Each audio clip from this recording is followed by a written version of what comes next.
What's cracking, everyone? And yes, you read that right. Stop buying games. Stop buying games and start playing games. That's a pretty novel idea, isn't it? I mean, video games, you play them. If you're like me, you have accumulated quite the backlog of video games. Games that when you first bought them, you thought, this is it. I am going to just immerse myself into this game and just play the hell out of it. Or, you you let's take the Game Awards for a second. You got the Game Awards, right? And they're showing you dozens of trailers for new games, pixel games, shooters, racing games, and you got your little wish list already, and you're like, oh, I'm getting that one. Yep, that one too. All these games you see, it could be an indie trailer for a new little 2D side scroller, and you just something about that game speaks to you and you're like, I am getting it. It's already in like the bank. I've already spent the money. I need that game. It speaks to me. I'm gonna play it. It's gonna be my favorite game ever.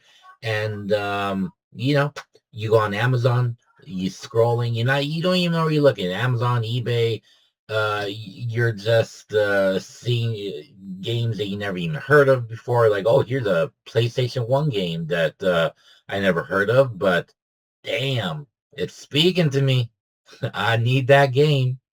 I so you're wish listing left and right, and you just buy these games. They come in the mail, and you get that surge of dopamine there. It's like, oh, and what do? You pop it in the system, you turn it on, you play it a little bit, and you're like, damn, this is cool. I can't wait to play it. But right now I got about 25 other games, so it's just you're gonna go off to the side for a little bit, and I'll get back to you. Don't you worry. And it never happens. So I just came to the realization that I really need to stop buying games. Now, don't get me wrong, there are a few games. I'm not gonna buy Metroid Prime 4 when it comes out. I feel like that just it would be cheating on my soul to not buy Metroid Prime 4. And like certain games like Terminator 2, um, the new Terminator 2, whatever the hell is called, Fate something's over there. No Fate. Um, there's certain games I can understand because they might sell out. They might. It's your favorite game series by far. They might sell out as a limited run. Okay, I get it. You come across a sale or something. I get it. We're all human, but sometimes, man, I spend hours and hours and hours just looking at games I never even thought of, never even heard of, but then I'm like adding them to the cart and they come in the mail and they just go off to the side. Why? Why? They just sit there. Now, like my game collection is not crazy big, but I'm not a collector per se. I've always been a player. And then so like the games I buy, I have quite a bunch of physical games. Don't even get me started on my PC games, my VR games, all my digital games that I have. Oh, don't even get me started. Um, but I just at what point do you actually play these games and get caught up on the games you want to play? I have so many games. I'm just looking at right now, like Aliens, Elite, Firearm, Elite, whatever. I can't read it from here. RoboCop, Rogue City, Call of Duty, Modern Warfare 2 and 3, I haven't touched yet. Demon Souls, I swore I was going to beat that one. God of War, Ragnarok. Oh, I played the first one all the way through, and I swore when Ragnarok came out that I was going to just play the hell out of it, and I don't know why, but I haven't. Fucking Mad Max for PS4. I thought that one spoke to me again. Freaking Destroy All Humans remake. I mean, Final Fantasy remake. Dragon Quest 11. I mean, this is a handful of games. Again, not even counting all the digital ones and stuff. But I just you get so caught up in just uh FOMO, the fear of missing out. All these trailers come out, you want to be part of it, but you can only play so many games. And especially like when you get older, like, fuck, I wish I could stay home and play video games all day, but I can't. Man, I'm in school full time doing my studio arts thing. I'm trying to make a podcast, once every few months. Uh I'm going to the gym, trying to work out. I got to pick up my nephews from school. I'm a caretaker for my dad ever since he passed away. So I got that. And it's like, you only have so many hours in the day. I wish I could stay home and play video games all day, but I can't. So it's like, what am I buying video games for? Just to have them, to feel good? And don't get me wrong, that kind of is part of it. It's like the decor of it, the vibe you get from having these games around, but that's not enough. That's not a good enough reason to spend all this money on games. Like, it's just not. Um, you forget why you started playing video games in the first place. Because, like, you came home from school, you pop in Contra, and you just had a ball playing it, trying to get past that first level with your brother and stuff, and like playing multiplayer Mario Kart.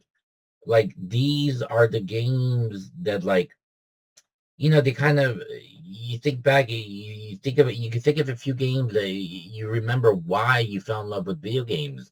But like nowadays, if we're not just, throwing our games into a pile and never playing them again, or just watching people play on YouTube, we're not really playing games. So that's one of my resolutions for 2026. I got a backlog of games that I need to catch up on. There's a few games that kind of really brought me back into the joy of video games, like Mario Kart World. That game, I'm still playing it, but I played it for months and months on end, and I'm still popping it in every now and then. It's like a comfort game, Some game you just want to play a little bit, you want a little bit of that excitement. It's not going to let you down. And sometimes I'm playing Mario Kart World, and I'm like, man, it's really fun, but it's just so simple. And it's like I want something complicated, like a RPG, but it's like, again, why? You play video games to have fun, right? So right now, my main mission is to finally beat Alien Isolation. This game, I'm gonna have to make a whole video about this, but this game almost made me stop playing video games. I hate to sound like a pussy, but god damn, that game is hard. I can even get past the first level where you just have to sneak by the working Joes to I forget, like, get a generator key or something. And I kept putting it down. I got so far I didn't even want to look at any other games. Doom, Dark Ages, all these games I have that I've been dying to play. Horizon, the expansion to Burning Shores, I've been wanting to play. There's so many games that I haven't touched that I bought and I swore I was gonna play day one, but I haven't. So I really think, just stop buying games, play the games you have. And okay, you're gonna buy a game every now and then and throw it onto the pile, but get that out of your head as like what video games is to you as a hobby. The buying of games is not the hobby. The playing of games is the hobby. And I think once you embrace that part again, you'll find that you'll you have more than enough games for the time being to replace that, sort of like thrill that you need. Because when you're not playing video games, you get the thrill from just buying them and watching other people play them. That's why you really need to make playing the game the thrill. And yeah, I there's some. I have my PSVR 2, my Oculus Quest 3, MetaQuest, whatever, freaking everything changes names like every other day now, and it pisses me off. Twitter, X, freaking anyways, um, kind of just step back, take a look at what you have, and remember all the things you want to play. I still haven't played a Half-Life Alyx. I still haven't had that really great VR experience. And I've had VR for so long. I barely even touch it. Like, why? What am I doing? Just buying games? I could be spending, money doing other things while still being able to enjoy all the video games I have. Like, going out with my girlfriend. Um, don't get me started on how much of my time that takes up. Um, but oh, and her too. She has these games that she's really into, like Red Dead Redemption. She's in love with the main guy. I forget what the hell his name is. But and I'm like, well, why don't you play it? I have it. You can play it. And she's like, well, I already watched other people play it. What are we doing? I don't understand. Yeah, it's fun to watch other people play video games sometimes, but if that's I just don't get how that correlates into you being a gamer. Uh, okay, I mean, I guess you can watch, people racing Formula One cars and not consider yourself a racer, and that's fun, but that's not something you can realistically do. You can pick up a controller and play video games. So that's why it doesn't make sense to me. Maybe I'm just rambling, but I swear, man, I've had this backlog of games that just keeps getting bigger and bigger, and I keep looking to the future for all these games that are coming out, and I just never get to the games that I actually have. So this year, I am going through my backlog, my bucket list of games, and I'm gonna just play the games I want. I'm gonna switch around from VR to PS5, Switch, blah blah.